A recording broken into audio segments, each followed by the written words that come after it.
वो पीढ़ी दर पीढ़ी दाई तोला मानत हावन वो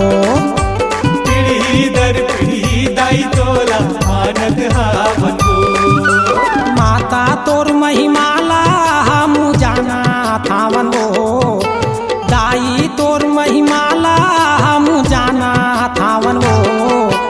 पीढ़ी दर पीढ़ी दाई तोला मानत हावन वो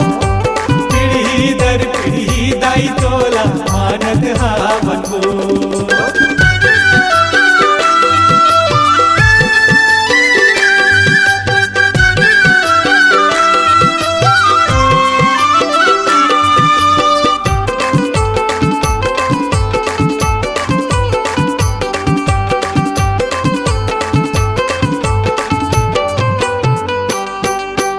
गिरवा रहा तोर गिरे चरण माँ गिन गिन नाम पुकारे हो माँ गिन गिन नाम पुकारे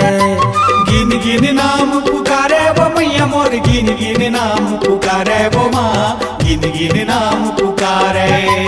शोभा हर तोर शोभा बढ़ाए बर 16 श्रृंगार सजावे हो माँ 16 श्रृंगार सजावे 16 श्रृंगार सजाए हो मैया मोर 16 श्रृंगार सजाए हो माँ 16 श्रृंगार सजावे जत के बुद्धि ओत के महिमा बखाना थावन वो जत के बुद्धि ओत के महिमा बखाना थावन वो पीढ़ी दर पीढ़ी दाई तोला मानत हावन वो पीढ़ी दर पीढ़ी दाई तोला मानत हावन वो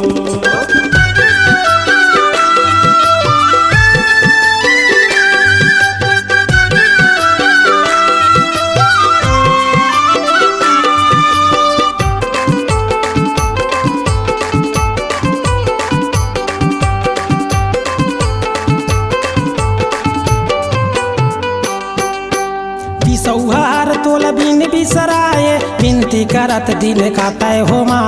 बिनती करत दिन काटे बिनती करत दिन काटे हो मैया मोर बिनती करत दिन काटे हो माँ बिनती करत दिन काटे चैत राम तोर चरण पखारे के चरण अमृत लेवे हो माँ चरण अमृत लेवे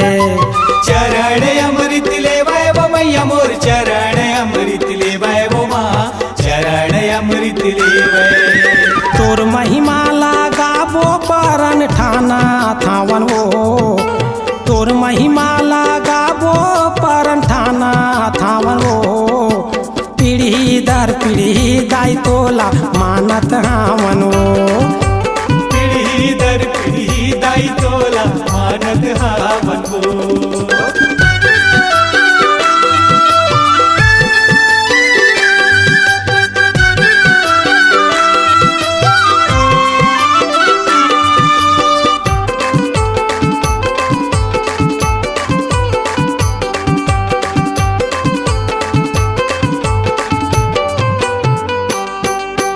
शिव कुमार हासिंह सवारी शीश झुकावत हावे हो माँ शीश झुकावत हावे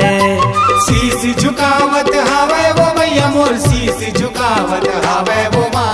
शीश झुकावत हावे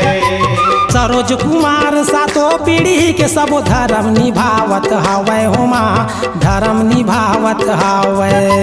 धर्म निभावत हावे वो मैया मोर धर्म निभावत हावे वो माँ धर्म निभावत हावे जत के बुद्धि ओत के महिमा बखाना थावन वो जत के बुद्धि ओत के महिमा बखाना थावन वो पीढ़ी दर पीढ़ी दाई तोला मानत हावन वो पीढ़ी दर पीढ़ी दाई तोला मानत हावन वो माता तोर महिमाला हम जाना थावन वो दाई तोर महिमाला हम जाना थावन वो पीढ़ी दर पीढ़ी दाई तोला मानत हावन वो पीढ़ी दर पीढ़ी दाई तोला मानत हावन वो माता तोर महिमाला हम जाना थावन वो दाई तोर महिमाला हम जाना थावन वो पीढ़ी दर पीढ़ी दाई तोला मानत हावन वो पीढ़ी दर पीढ़ी दाई तोला मानत हावन वो पीढ़ी दर पीढ़ी दाई तोला मानत हावन वो पीढ़ी दर पीढ़ी दाई तोला